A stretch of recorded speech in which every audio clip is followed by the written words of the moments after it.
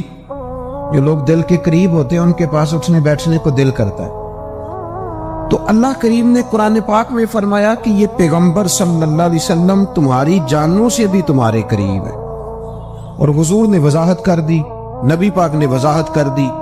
حضور نے فرمایا لا یؤمن احدکم حتی اکون احب الیہ من والدہ وولدہ والناس اجمعین، او کما قال نبی صلی اللہ علیہ وسلم.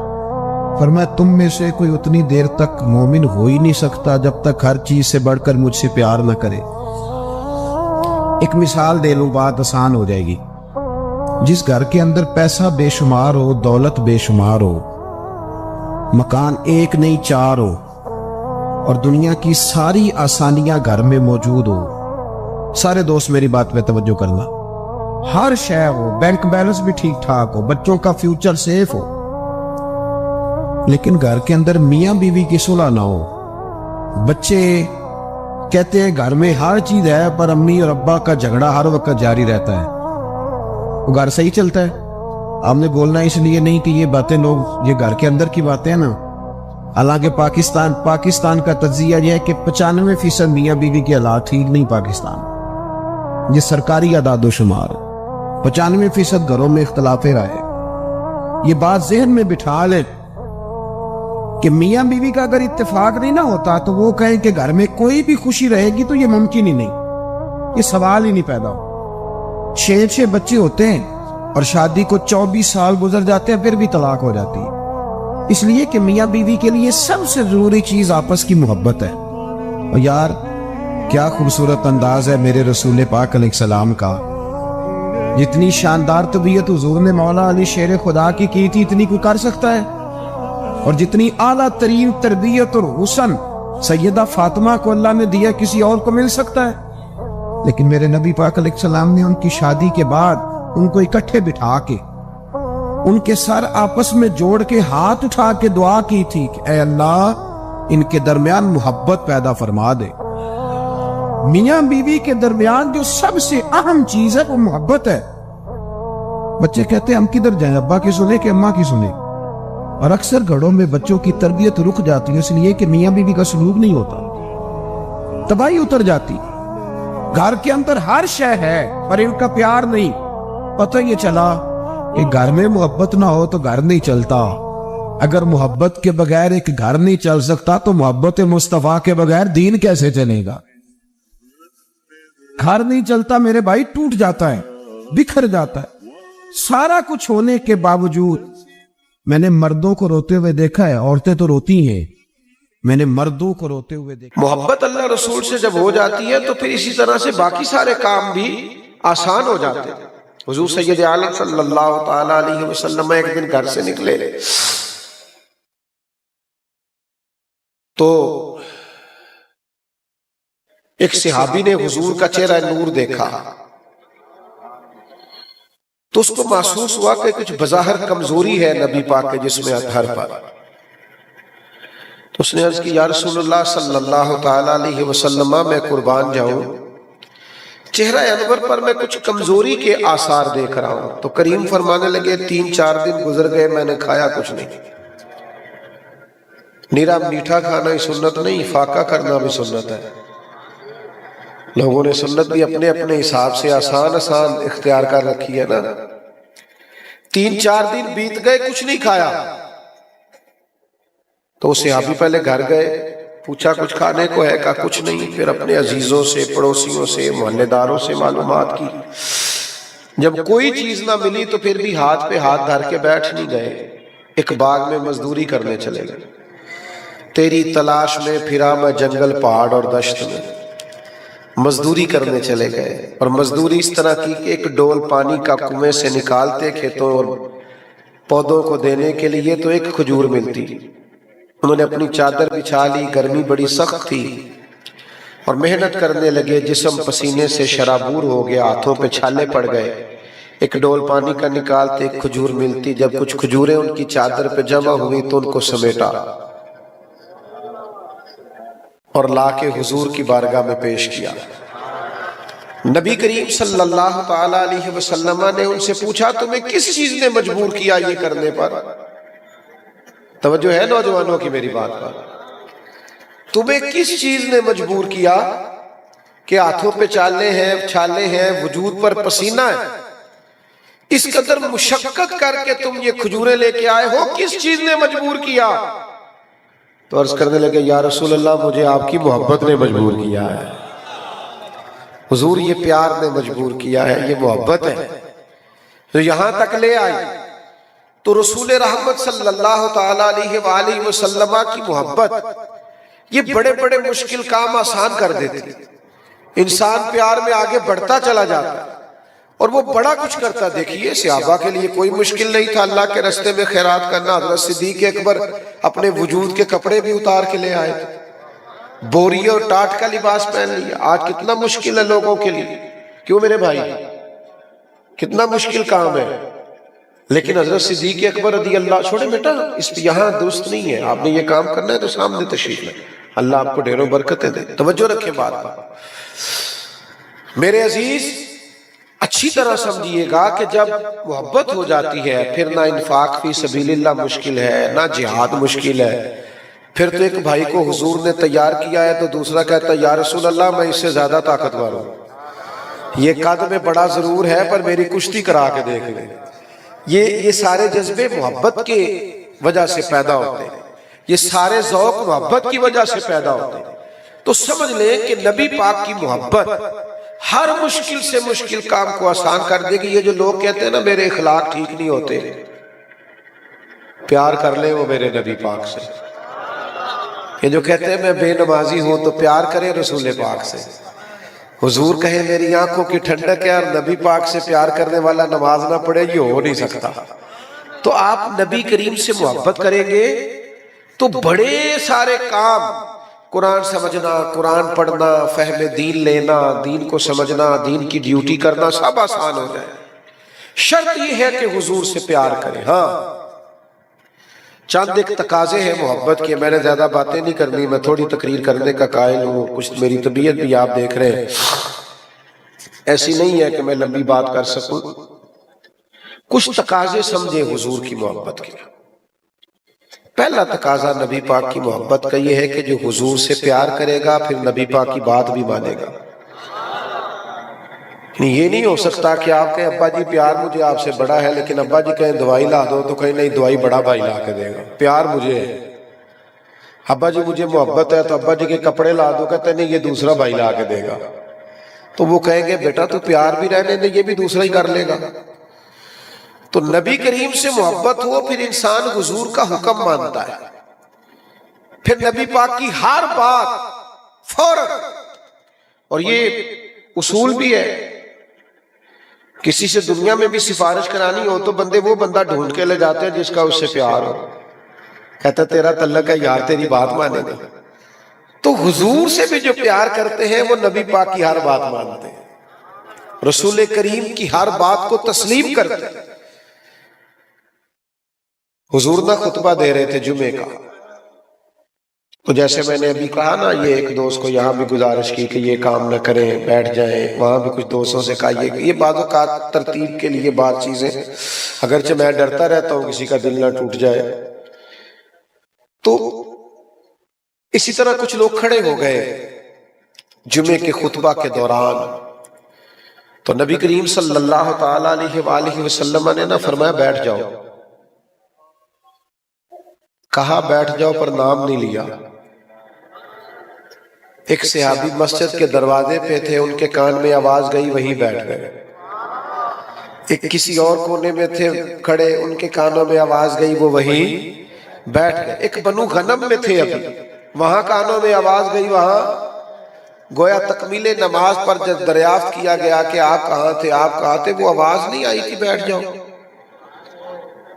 تو کرم مسکرا کے کہہ رہا تھا آپ سے تو کہا ہی نہیں، تو وہ عرض گزارتے حضور آپ نے نام تو نہیں نہ لیا، سانو تے یار سانو تے قید سجن دا گہنا ہے، وہ جنج رکھے اساں اونج رہنا ہے۔ آپ نے کہا بیٹھ جاؤ، لہذا ہم نے کوئی دیر تو نبی پاک کی بات نہیں مانیں گے، جس کو حضور حلال کہیں گے اسے ہی حلال جانیں گے، اور جس کو نبی پاک حرام کہیں گے اسے حرام جانیں گے، حضور کی ہر بات کو تسلیم کریں گے۔ اور پھر دوسری بات محبت رسول کا تقاضا ہے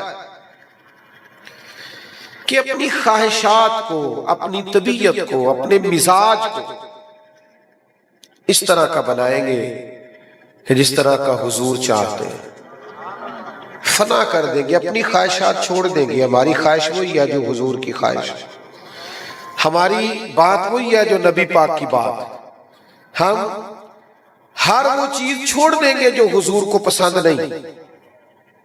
حضور گزر رہے تھے تو ایک صحابی کا وہ بلند و بالا مکان دیکھا، قبہ بنا ہوا ہے۔ ویسے جائز ہے کسی کے پاس جائز پیسے ہو تو مکان بنانا، کسی چیز کا جائز ہونا اور ہوتا ہے، پسندیدہ ہونا اور ہوتا ہے۔ تو حضور گزرے بس پسند نہیں کیا۔ آپ کی توجہ ہے نا بات پر؟ اللہ اکبر۔ وہ صحابی آئے تو کسی نے بتایا آج حضور آئے تھے، تیرا بلند و بالا مکان پسند نہیں آیا۔ انہوں نے جا کے پوچھا بھی نہیں کہ یا رسول اللہ اس کا کیا کروں، وہ سارا ہی گرا دیا۔ فرمایا جو حضور کو پسند نہیں میں نے اس کا کیا کرنا، رنگے چمن پسند نہ پھولوں کی بو پسند، ہم کو ہے وہ پسند جسے آئے تو پسند۔ تو نبی پاک صلی اللہ تعالیٰ علیہ وسلم کے سامنے گرا کے آ گئے۔ تو اپنی خواہشات کو ہمیشہ نبی پاک کے دین کے تابع رکھے۔ تیسری بات، جب حضور سے پیار کریں تو نبی پاک کی اولاد سے بھی پیار کریں، اہل بیت نبوت۔ جب حضور سے پیار کریں تو اصحاب رسول سے بھی پیار کریں، نبی پاک کے صحابہ کی اس مقدس جماعت سے ہمیشہ محبت کریں، اور جب نبی پاک سے پیار کریں نا تو حضور کی امت سے بھی پیار کریں، غریبوں سے پیار کریں، مسکینوں سے پیار کریں، یتیموں سے پیار کریں۔ حضور سے محبت کریں تو پھر نبی پاک کے دین سے بھی محبت کریں۔ پھر ان لوگوں کے پاس نہ بیٹھیں جو علماء اور طلباء کا مذاق اڑاتے ہیں، ان کے پاس نہ بیٹھیں جو دینداروں کے لیے توہین آمیز جملے کہتے ہیں۔ پھر حضور سید عالم صلی اللہ تعالیٰ علیہ وسلم کی دین کے خدمت گاروں کی محبت بھی اپنی طبیعتوں میں پیدا کریں، خوب پیار کریں رسول پاک صلی اللہ تعالیٰ علیہ وسلم کے دین کے ساتھ۔ اور پھر جب نبی پاک علیہ السلام سے پیار کریں گے نا تو پھر حضور کی ہر سنت سے بھی پیار کریں گے، پھر ہر ادا حضور کی اچھی لگے گی۔ نبی پاک کو داڑھی پسند ہے تو ہمیں بھی پسند ہونی چاہیے، حضور کو سچ بولنا پسند ہے تو ہمیں بھی سچ بولنا پسند ہونا چاہیے۔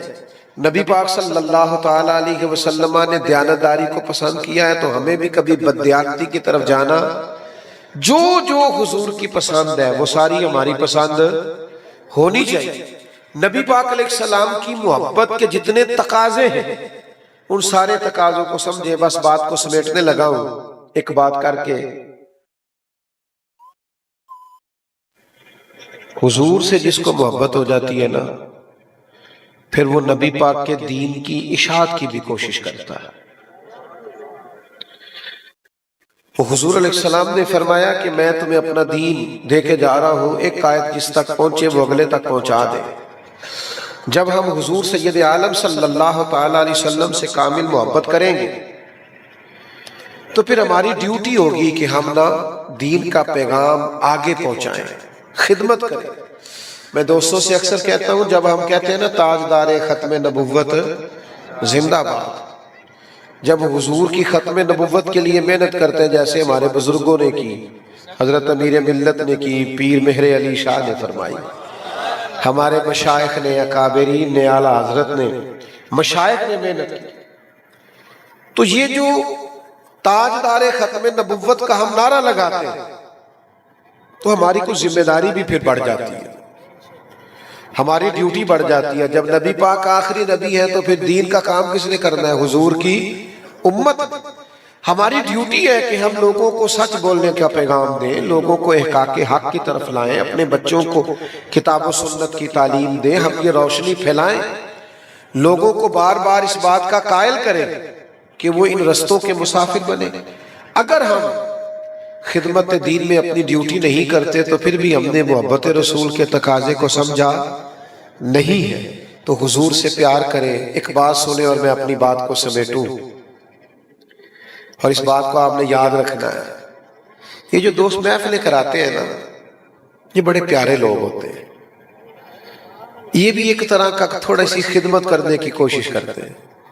چلو ہم کسی کو بلاتے ہیں، 4 لوگوں کو جمع کرتے ہیں، کوئی قرآن مجید کی تلاوت ہوگی، کوئی نبی پاک کی نعت ہوگی، کوئی دین کی بات ہوگی، تو کوئی بندہ بھی کوئی خیر کا کام کرنے نکلے نا، اس طرح کا کوئی بھی، تو کوشش کرنی چاہیے بندہ اس کا دست و بازو بنے۔ ہمیں ہر بندے کی ہر بات سے اتفاق نہیں ہوتا، تو ہر سے اختلاف بھی نہیں ہونا چاہیے۔ جو مثبت باتیں ہوں ان باتوں کی تائید بھی کرنی چاہیے۔ جہاں بھی کوئی خیر کا کام کرے، کوئی اچھے طریقے سے شرعی تقاضوں میں محفل کرائے، مسجد بنائے، مدرسہ قائم کرے، حتیٰ کہ کوئی رستہ ہی بنانے لگے، کوئی فلاحی کوئی اچھا کام کوئی کرنے لگے، تو اس کے معاون بننا چاہیے، اس کے ساتھ چلنا چاہیے، اس کے کندھے سے کندھا ملانا چاہیے۔ تنقیدیں نہیں کرنی چاہیے۔ گھر بیٹھ کے تنقید کرنا اور ہوتا ہے، اور کام کرنا اور ہوتا ہے، ڈیوٹی کرنا اور ہوتا ہے۔ تو یہ چند ایک گزارشات جو مختصر وقت میں نے آپ کی خدمت میں عرض کی۔ میں کچھ بیمار ہوں، زیادہ بات کرنے کی پوزیشن میں نہیں ہوں۔ یہ وعدہ کر لیا تھا، دوست بڑے پیار والے تھے تو میں حاضر ہو گیا۔ محفل بہرحال ابھی جاری رہے گی، ایسے ہی ہے نا جی؟ اور محفلیں مولویوں پیروں کی نہیں ہوتی، میری طرح کے کئی مولوی آئے اور گئے۔ یہ تو اللہ رسول کے نام کی محفل ہے۔ میری اپیل ہوگی، بزرگ تشریف لانے والے سارے دوست اسی طرح محبت سے بیٹھیں، پیار سے بیٹھیں۔ ابھی نعت شریف ہوگی، پھر اس کے بعد حضرت تشریف لائیں گے۔ خوبصورت سلسلہ اسی طرح آگے بڑھتا رہے گا۔ آخر دعوانا الحمدللہ رب العالمین۔ اگر آپ کو ہماری ویڈیو اچھی لگی ہو تو ہمارے چینل کو سبسکرائب کریں۔